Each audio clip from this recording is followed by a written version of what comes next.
right, if you'll go ahead and grab your seats, and we will get started here.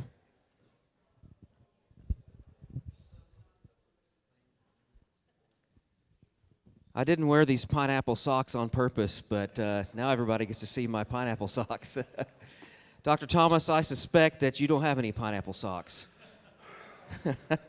No. No, I did have, it wasn't a pineapple, but I did have socks with patterns. But I tend to wear black socks. Well, we're so grateful you're here with us with your black socks, and we are grateful you've been with us. I thought I'd start by just, you've given me sort of bits and pieces of your life and your journey, and just figured for us to get to know you, get to know your ministry. You've ministered in Ireland and America, and of course, and in many, many other places, but as far as pastoring churches. So we'd love to hear, your education and how you met your wife and your kids and all just sort of your brief life story. Okay. I was born in 1953, which makes me 70 years old. Social historians of Britain will tell you that the generation that came back from the Second World War, aka my parents, could identify with the church but never attended. So my mother identified as an Episcopalian, but I don't remember ever going.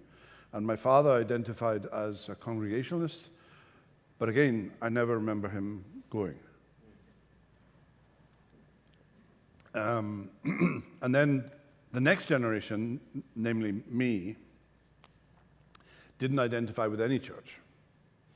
Right? So that decline into nominalism and then into agnosticism took place from the 1940s to the 1960s in Britain. So I was a product of that, and I never went to church. I grew up on a farm, a dairy farm, sheep, goats, chickens, a duck or two, dogs, cats. I was,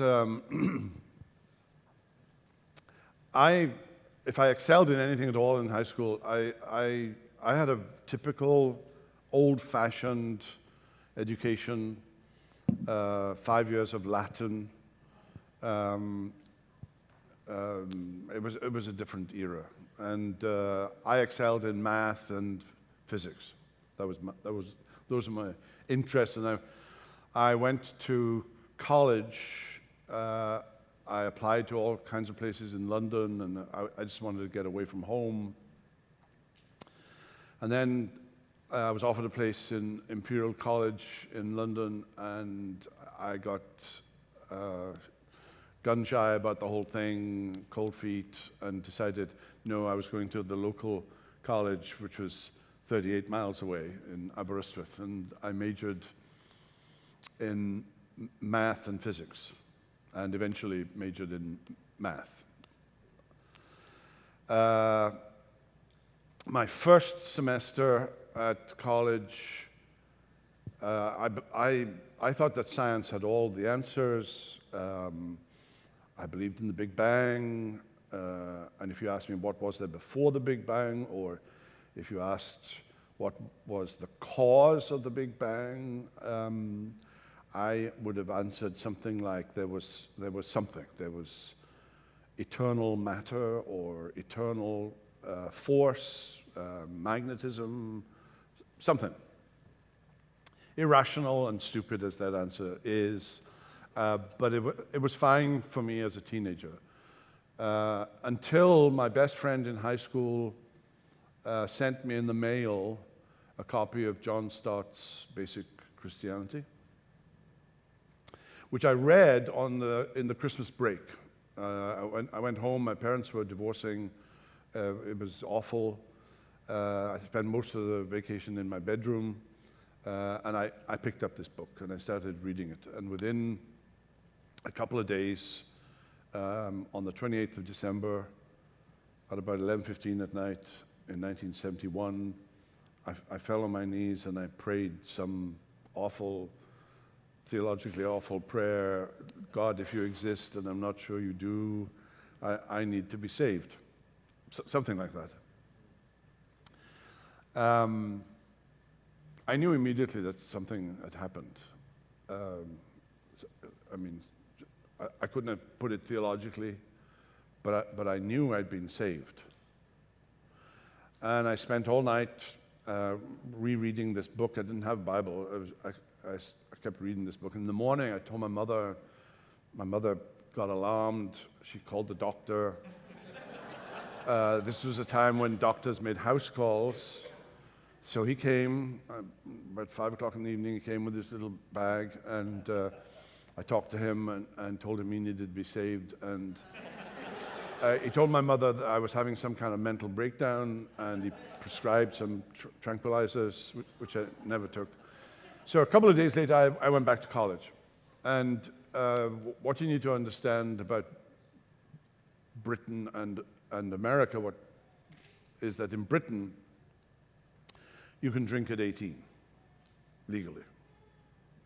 So the center of any British university is the student union bar. Right? That's the center of all activity within the university. And I knew where it was. But I also knew that when you walked in, there was a sign that said, Christian Union meets upstairs on Saturday evening.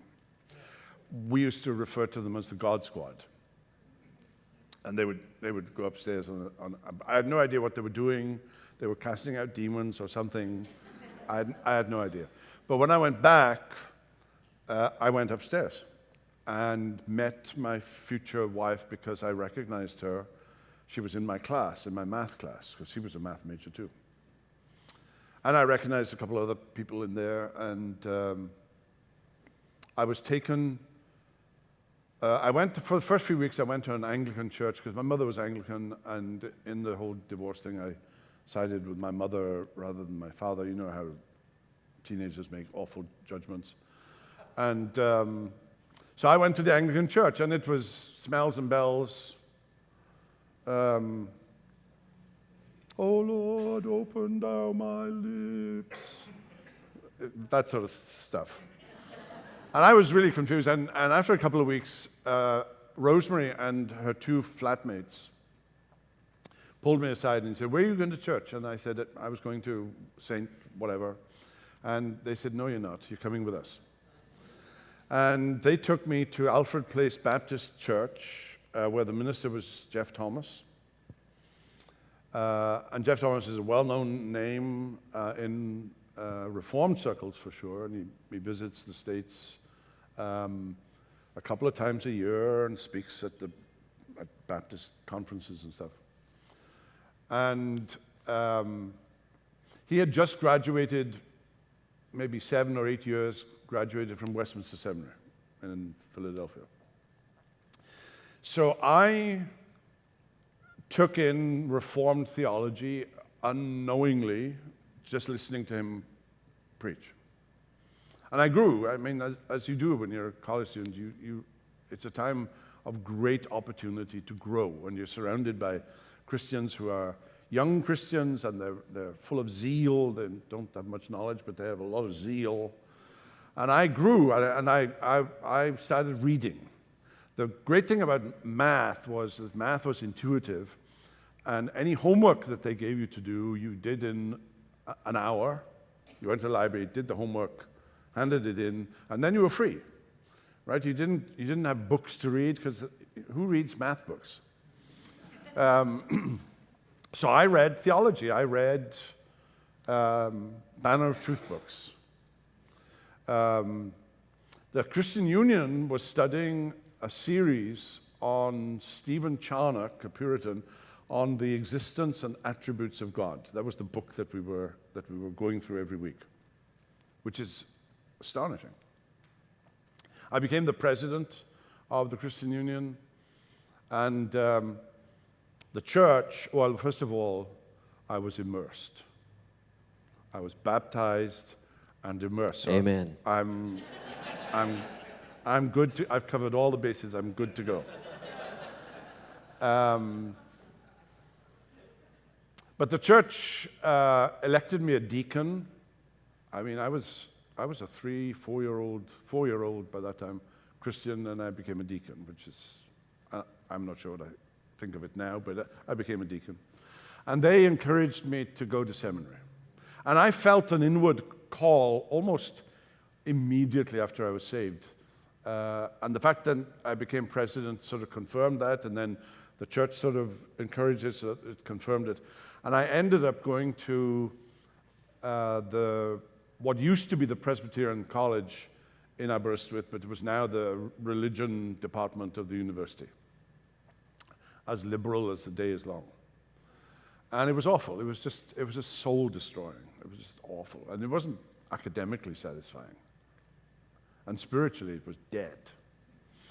So I gave up, and I became an intern at a Baptist church in Oxford, where the elders, one of the elders was the person who began with Ian Murray the Banner of Truth magazine in 1957, somewhere around there. A retired headmaster. And I was there for a year. I didn't have a car. I had a bicycle, which was fine in Oxford. And I went to the Banner of Truth conference in 1976 in England and met the president of Reformed Theological Seminary, which I'd never heard of. And also Dick DeWitt, who was a senior minister in the church that I'm in now, but at that time he was the professor of systematic theology at RTS in Jackson. So I talked to the two of them over lunch, and I said, what would be the prospects of coming to study there? I told them my story and that I was engaged to this girl, Rosemary. By this time we were engaged. And he said, well, he would look into it and he would contact me shortly. Now, this is before email, so it was a letter, and it took probably 10 days to get to me, and it was probably a month after he had gone that we were in May when I got this letter offering me a scholarship. So I called him up on the phone and I said, I wasn't sure about this. I said, I'd have to leave my fiancée for 2, maybe 3 years. And he said, well, marry the girl and bring her with you. So that was May, we got married in July, and 14 days later we were in Jackson, Mississippi. And all I knew about Mississippi was I'd read Tom Sawyer and Huckleberry Finn, and it hadn't changed much. And we were there. I did my MDiv in 2 years. It's not possible to do it that way now, but I took a bucket load of courses every semester, and I took courses during the break, and I did summer courses, and so I managed to get through it in 2 years. And in my last semester, this is the bad side now, in the last semester, I was struggling with the doctrine of baptism. And I took a directed study with an Old Testament professor, and all I had to do was it was a 2-hour directed study, and he said, I want you to write a paper, 25-page paper, answering the question, why am I a Reformed Baptist? And I read everything that I could on baptism and presented him with the answer and the paper, and I defended it, and I got an A. And a week later, I went back to him and I said, my house is collapsing. And he said, I know, we could tell. So I capitulated and I became a Peter Baptist. And that meant that the plan of going to work with Jeff Thomas in the Baptist Church in Aberystwyth was not on the table. So when I went back to Britain, the Baptists didn't want me and the Presbyterians didn't know who I was. So I ended up teaching math at a high school for a year. It was the worst year of my life. math to me is intuitive. So when kids didn't get it, I just wanted to slap them on the head. So I was a terrible teacher. I was an awful teacher. And then I got a call. I got a call to Belfast, to a church that I was at for 17 years. My children were born there. I have 2 children, a girl and a boy. And then in the late 80s, Sinclair Ferguson was at my house for some reason. And I was telling him about something that I'd read in Calvin's sermons on Job that the Banner had just published. And this was an edition in Elizabethan English, translated into English from the French. And he said to me, you know, you should do a PhD in that. And I said, no. I said, I have no interest in doing a PhD. I have none. Well, I ended up doing a PhD in it.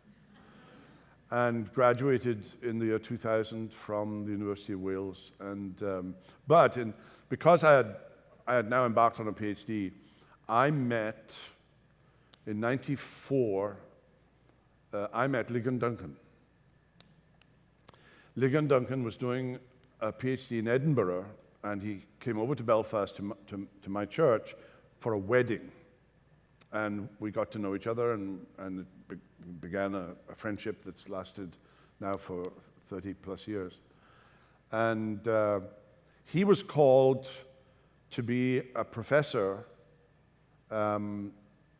at RTS in systematic theology. But then in '96, he was called to be the minister of First Pres Jackson, so his professor chair became empty, and he told the seminary that they should ask me to go.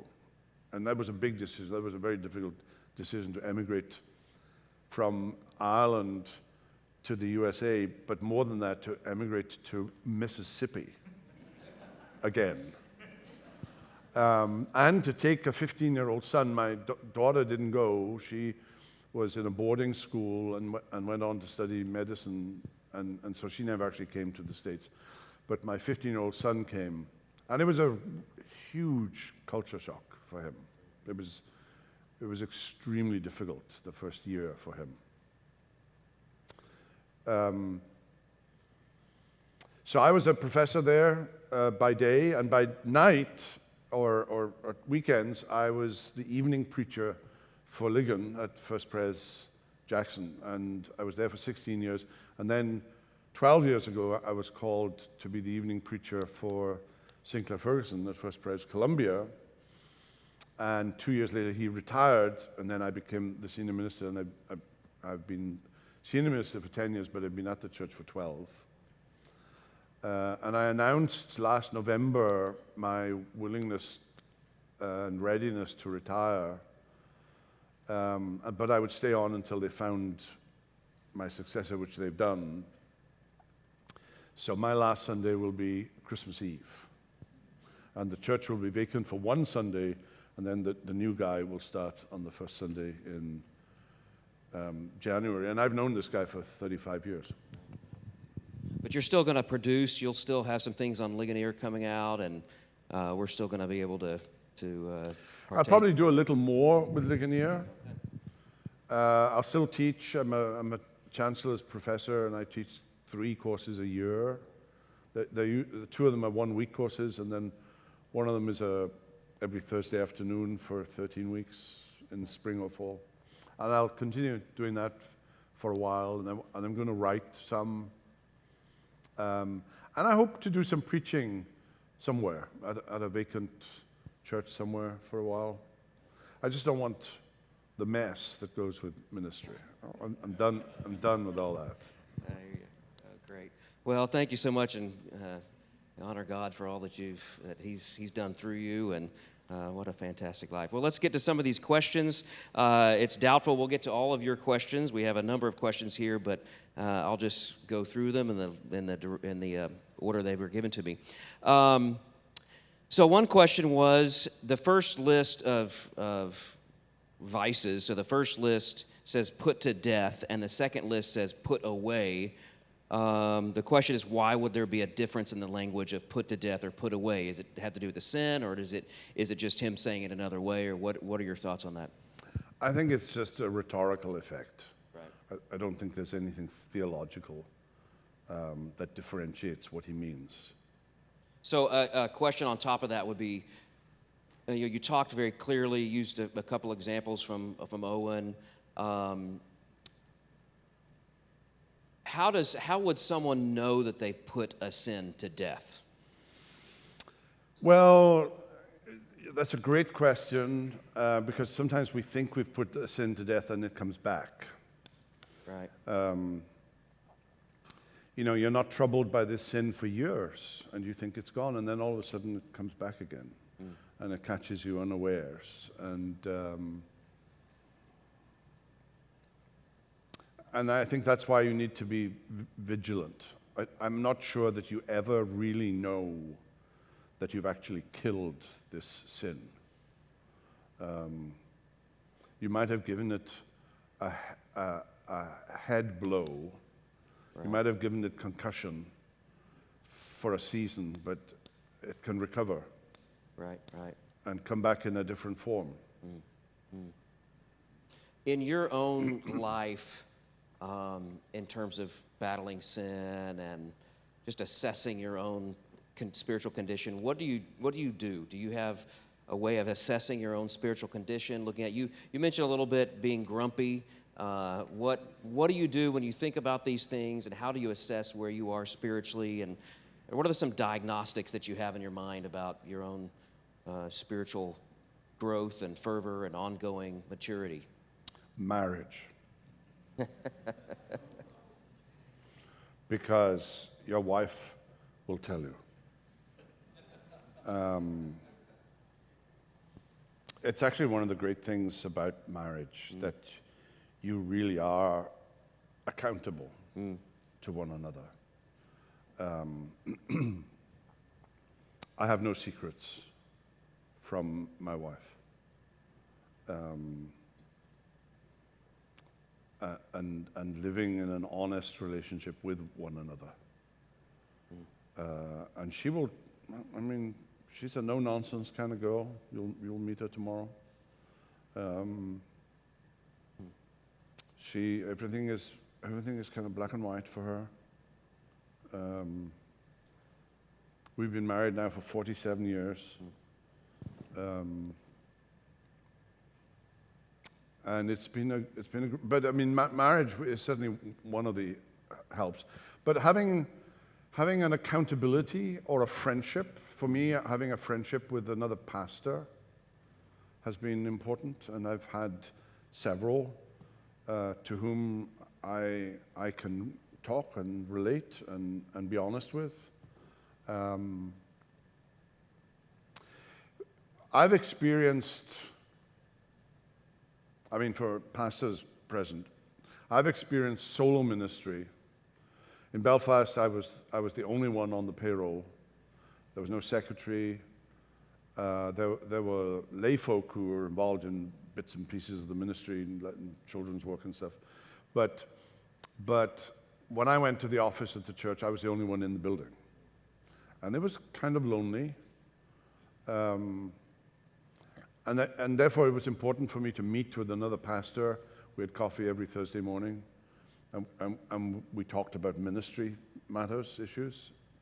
But as friends and colleagues, I'm now in a totally different situation where there are 60 plus people on the payroll, and 6 pastors, and I have an open door policy, and so they're in my office all the time.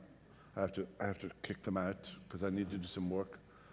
But that's a very different position where you can be honest with them. And the Minister for Counseling, who was a former student of mine, we have a very close friendship, and I could tell him anything. That's great. Right there on staff. the health of churches in Columbia, or the number of good, healthy churches, or is it? It's the Bible Belt. Okay.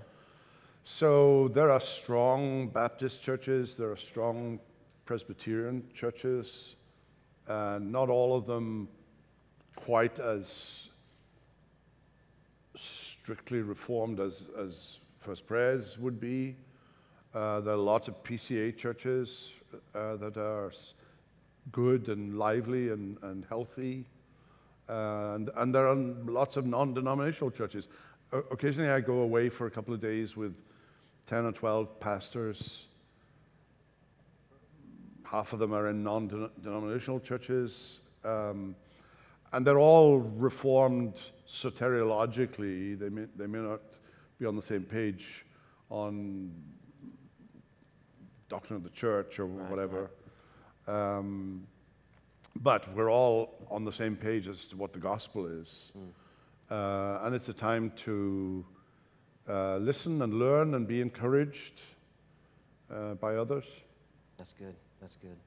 We have a number of churches we fellowship with here on the island, and just good, strong churches.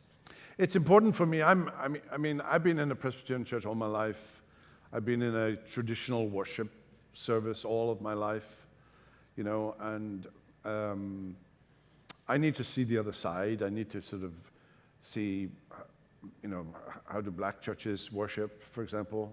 And I have a couple of friends in the city, and we meet up every now and then, and he tells me stuff about what's going on in the church, and it's completely alien to me. But I need to know that, right, to understand what he has to deal with.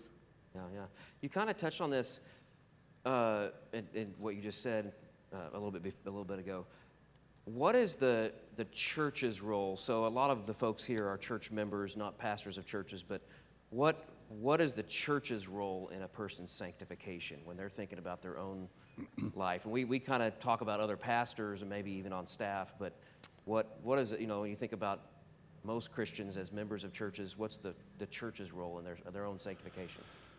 Well, there's a collective role in the church's responsibility to ensure that good teaching takes place, whether in the pulpit or in Sunday school or in Bible studies or in mentoring programs that we have, one-on-one, that they are being given sound doctrine, they're being fed well. So one of the things that I introduced, was a mentoring program. And typically at any one time, there'll be 70 to 100 men, and there might be 70 to 100 women. We typically choose a book that they go through, although not all of them actually use the book. They meet every week. Typically they meet for breakfast somewhere, and they get to know each other, and it's an older Christian with a younger Christian. And I think it's been very successful. I would like to have gone through something like that, 45 years ago. And I think that's a responsibility where older Christians and maturer Christians can actually minister to and help younger Christians. I try to avoid what I would call heavy shepherding, where pastors or elders get really involved in very personal stuff, telling people what jobs they should do, or telling people how many children they should have, and really meddling in people's lives. I don't like that. I hear about it from time to time, and I would definitely want to avoid that.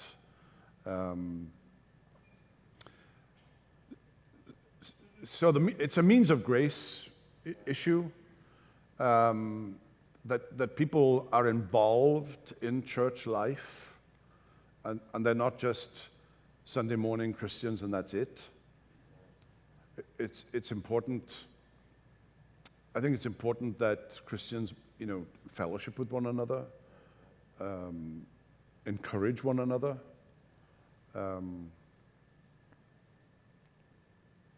understand that, on the the spectrum of church discipline. There's the discipleship, the formative side of training people, kind of what you're talking about. There is that time sometimes it's more corrective. It does eventually sometimes make it to the public side of it. How often in your church of 2,500 or so attendees on Sunday, is that what it is? So something like that. How often do you guys get to that point where it's a public situation? Rarely. It tends to be done with a group of elders. Right. It's not necessarily the church's business to know everything about everyone.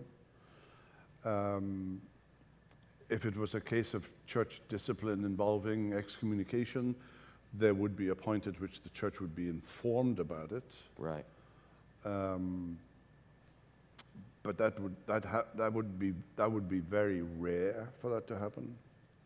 And that would even include like people who stopped attending and things like that, or just disappeared. Right. If they disappear off the rolls for a year, we remove their names. Right. And people are tardy. I mean, they just move. Right. But they don't tell anybody. Right. They're on the fringes of the church. They don't have many friends. Mail gets returned. And you think, oh, these people are gone. So you just remove their names because you can't find them anymore. Right. That's how we deal with it here at MBC. We kind of have a standing rule. It's in our Constitution, actually. If people come in and, a lot of folks, this is a transitional island, a lot of military, they come in and they leave, and they come in and they leave. And we kind of let them know that, if we can't find you and can't locate you, then we'll move you. It won't be a big church discipline issue, but there are those issues that come from time to time, all the way up to the surface. So very good, very good. Any books you would recommend as far as, working in sanctification, desiring? I think there's a question in here about just what if I've lost the desire to be passionate about sanctification? Anything you'd recommend, resources, activities, something that someone would read or do or be a part of to encourage sanctification, to be passionate about it? There are a couple of books that Sinclair Ferguson has published recently, the names of which now escape me. There's one with a blue cover, and it really is... That Devoted to God? Yes, Devoted to God, and it really is all about sanctification. There's another book that he published recently called Worthy. It's a small little book. It was dedicated to Rosemary and myself, which was sweet. And it also is about sanctification. But at some point, you need to deal with John Owen's Mortification of Sin. But I would read a modern version of it in modern English, and maybe an abbreviated version of it. And there are several of them available. But, prepare for the knife, because it's going to hurt. Yeah, that's very good. Very good. Another question here about the perfectionism movement, the holiness movement, in contrast to pursuing sanctification. What are your thoughts on that? I've not encountered it in 45 years of ministry. Okay. It was a big thing in the 19th century, right, for sure, and B.B. Warfield wrote a big volume on the whole issue of perfectionism. Jim Packer has addressed the issue of perfectionism in his book on holiness, and his book on the Holy Spirit, I think, deals with Pearsall Smith. There's that story about Spurgeon in Waterloo Station. He's going somewhere, and somebody comes up to him, recognizes him, and says, I've reached perfection. So he stood on his toe, and the man yelled and uttered some bad words, and he said, I knew you weren't perfect. Now, I don't know whether it's true or not, but it's in his biography, his autobiography. And but I've not encountered it in the three churches that I've been in. I've never encountered anybody with any hint of perfectionism. I've encountered the opposite for sure, but not. Right. Is that a big thing in Hawaii? No, I mean, obviously, I don't encounter it, but I do know denominationally we have a number of more charismatic holiness type denominations that are still around, whether or not they teach perfectionism or the holiness in that sense. But those denominations are definitely I around. have encountered the sort of charismatic baptism of the Spirit thing that takes you to another level, supposedly, in their thinking. I'm not sure that they're talking about perfectionism, but Right. certainly, the higher life movement, which was certainly a big thing in Britain in the 1940s and 50s. And when you read Martin Lloyd-Jones's sermons, for example, he's always addressing that issue. So it must have been a thing in London or in England in the 40s, 50s, 60s.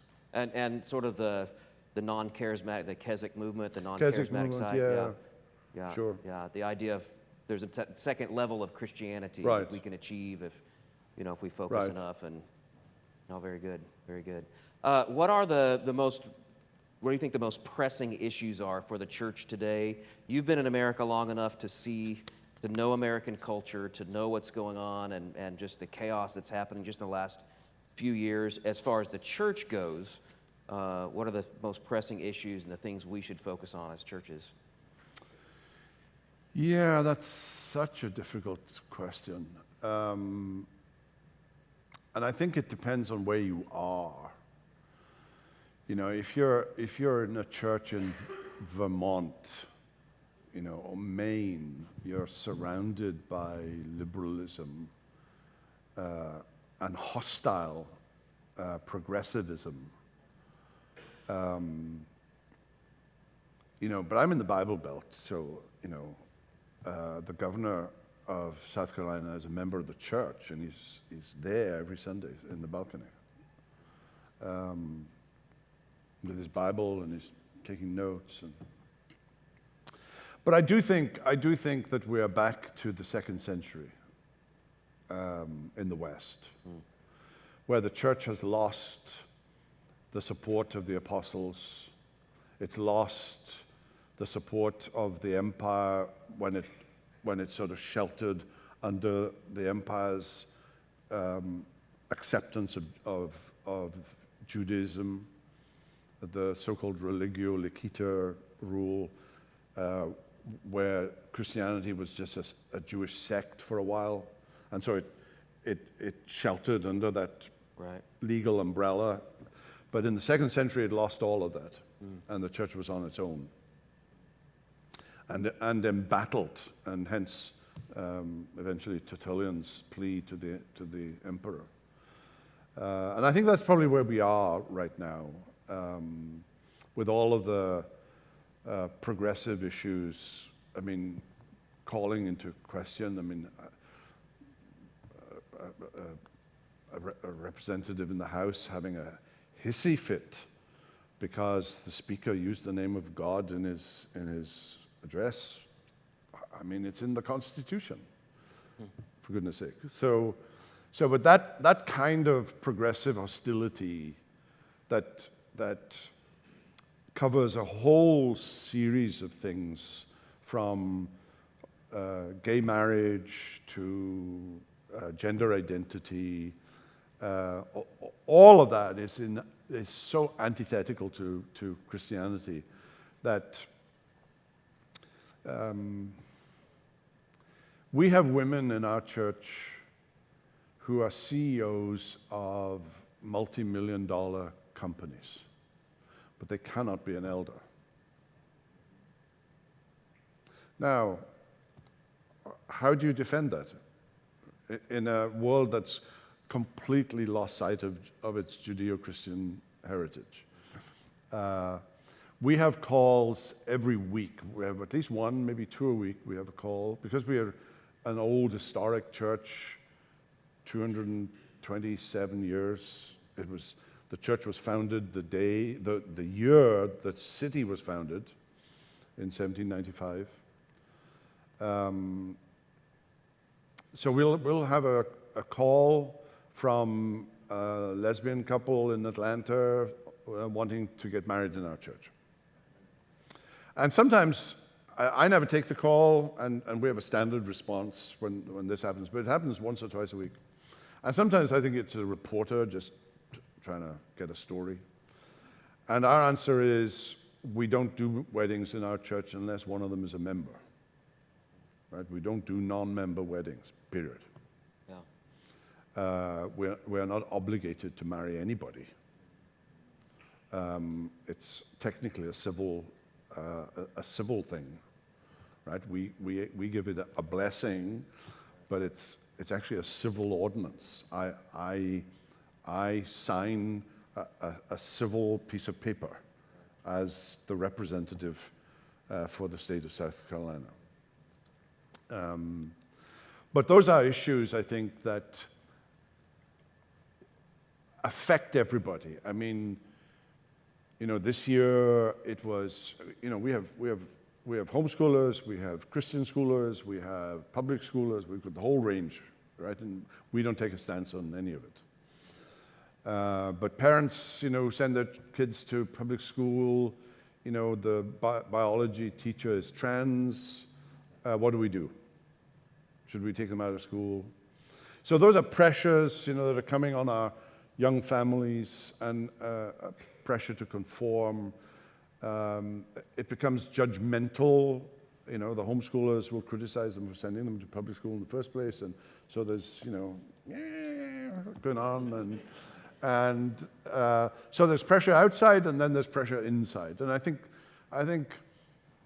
the church has to stay away from politics, and the church has to preach the gospel. The moment the church becomes the vehicle for politics, that's a trajectory to death. And it's happened so many times in the past when the church got involved in some social issue. It can have an opinion about a social issue, but that's not what you preach from the pulpit. Unless there's something clear, like you mentioned abortion and things like that. Right. There are ethical issues. Right. And gay marriage and gay sex is an ethical issue. Right. Abortion is an ethical issue. Exactly.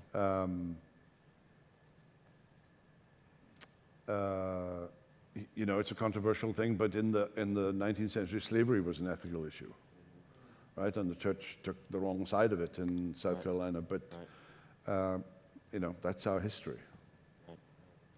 Oh, very good.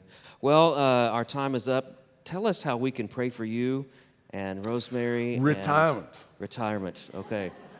It is.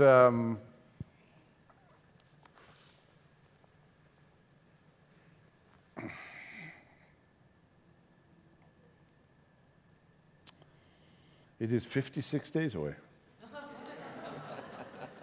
I have a countdown clock. I think it was the right decision.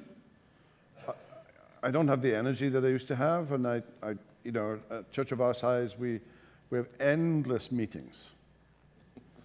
Our session is comprised of 48 elders. That's a lot of opinion in a room. And I'm ready to pass that part of it off to somebody who's a little younger. I'm not ready to stop preaching. And I'm praying that the Lord will open a door that I might be able to do some regular preaching for a season. I want to write some books, and I've got a couple of them in my head that I think I want to try and put together. So I'll be writing a lot.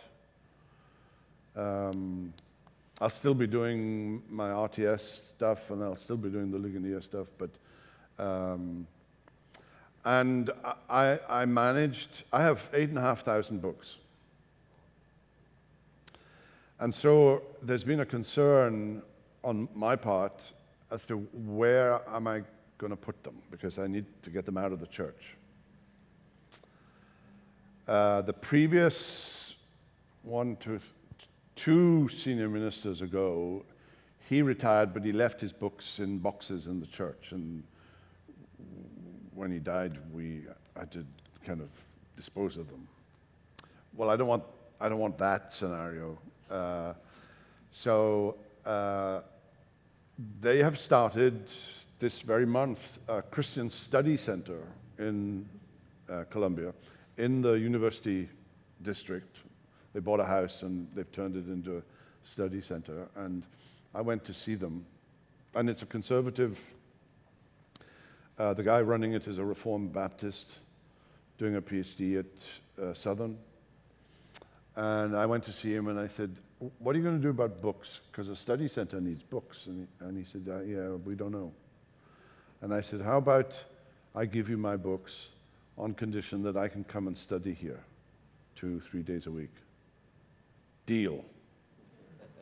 And my wife thought this was great because she doesn't want me at home all day long.